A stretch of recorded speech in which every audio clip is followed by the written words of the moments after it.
शांतता हवी. युद्ध नको, युद्ध नको. आखातामधील युद्धाचे जे काही दुष्परिणाम आज जगाला भोगावे लागत आहेत, या युद्धामुळे आर्थिक आणि जीवितहानी, मालमत्तेची हानी प्रचंड स्वरूपामध्ये जगाची होत आहे. ज्या देशांचा या युद्धाशी संबंध नाही ते देश देखील आर्थिक आणि सामाजिक अडचणीमध्ये आलेले आहेत. एक क्रांती विकासाची थांबलेली आहे. इस्रायल आणि अमेरिकेनं इराणवर हल्ला केला. इराणचे राष्ट्रप्रमुख यांचं त्यामध्ये निधन झालं. त्यानंतर आखातातील ज्या ज्या देशांनी एअरबेस युद्धासाठी दिले होते ते उद्ध्वस्त करत असताना त्या देशांना सुद्धा क्षती पोचली. दुबई सारख्या ठिकाणी आज 30 लाख भारतीय राहतात. अनेक आखातांमध्ये देश राहतात, देशामध्ये आपले भारतीय राहतात. आज त्यामध्ये 90% श्रमिक आहेत.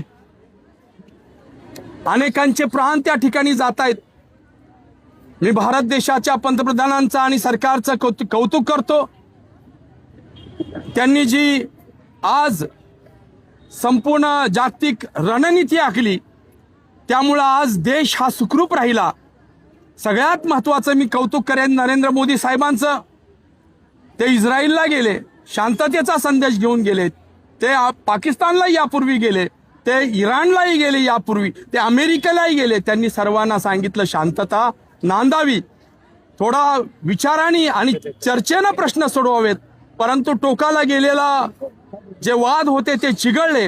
परंतु आज भारत देश हा या सगळ्या युद्धामध्ये किंग म्हणून राहिलेला आहे, राजा म्हणून राहिलेला आहे. या ठिकाणी एअरबेस युद्धासाठी भूमी आमची पण मागण्याचा प्रयत्न झाला असेल, परंतु भारत आज सक्षम झालेला आहे.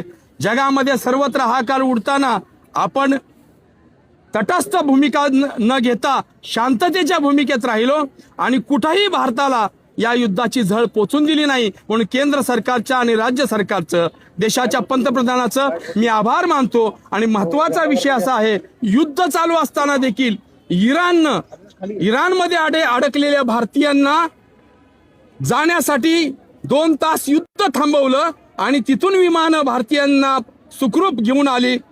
हा या देशानं कमवलेला एक भाग आहे मैत्रत्वाचा. सगळ्या देशात इस्रायल भांडता इराणशी, इस्रायलमधनं भारतीय आले, दुबईमधनं भारतीय आले.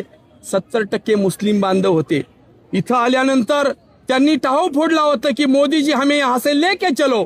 मोदीजींनी विमानं पाठवली भारत सरकारनं. आज देशात भारतामध्ये आल्या या मुस्लिम बांधवांनी भारताच्या भूमीवर डोकं टेकलं आणि नरेंद्र मोदी आणि भारत सरकारचं हिंदुस्थानचं आभार मानलं आणि सांगितलं या देशासारखं अमन आणि शांती कुठं नाही. याला आमचं परराष्ट्रीय धोरण आणि नरेंद्र मोदी सरकार यांचं धोरण आहे. आज अशा वेळेस संपूर्ण भारत, श्रमिक, शेतकरी हा केंद्र सरकारच्या, राज्य सरकारच्या आणि नरेंद्र मोदी साहेबांच्या पाठीशी उभा आहे. आता आम्हाला युद्ध नको, भारतानं पुढाकार घ्यावा.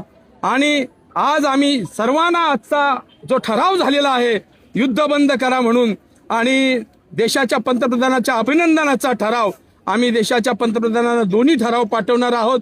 ट्रम्पना युद्ध थांबवा म्हणून या नागरिकांचा ठराव पाठवणार आहोत. देशाची ही पहिली सुरुवात आहे.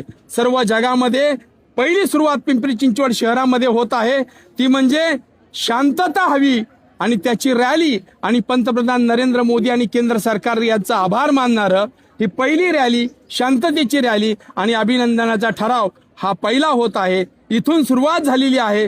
जगाला शांतता हवी, युद्ध नको. म्हणून आम्ही आता भगवान गौतम बुद्धाच्या विहारामध्ये जाऊन त्या ठिकाणी तिथे प्रार्थना करणार आहोत. श्री गणेशाच्या मंदिरात जाऊन प्रार्थना करणार आहोत. पुढे हनुमंतरायाच्या मंदिरात जाऊन प्रार्थना करणार आहोत. शनी मंदिरात जाऊन मस्जिदीमध्ये इमाम लोकांना, आमच्या सगळ्या मुस्लिम बांधवांना सांगणार आहे प्रार्थना करा आपल्या मंदिरामध्ये आणि युद्ध थांबलं पाहिजे.